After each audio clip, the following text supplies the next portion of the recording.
Beberapa ruas jalan milik pemerintah Kabupaten Aceh Barat rusak akibat dijadikan jalur lintasan batubara oleh sejumlah perusahaan di wilayah tersebut.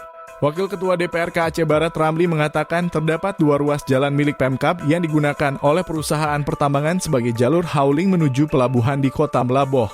Kedua jalan tersebut yaitu ruas jalan dari Desa Menasah Rayek sampai ke Desa Blanggenang sepanjang 27 km dan dari Desa Merebo hingga ke Desa Balai.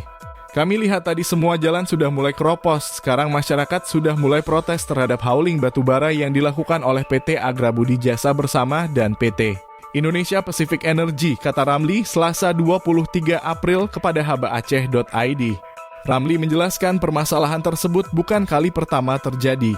Pihaknya sudah beberapa kali melakukan rapat dengar pendapat dengan perusahaan terkait rusaknya jalan akibat hauling batubara, akan tetapi hingga saat ini belum ada upaya perbaikan.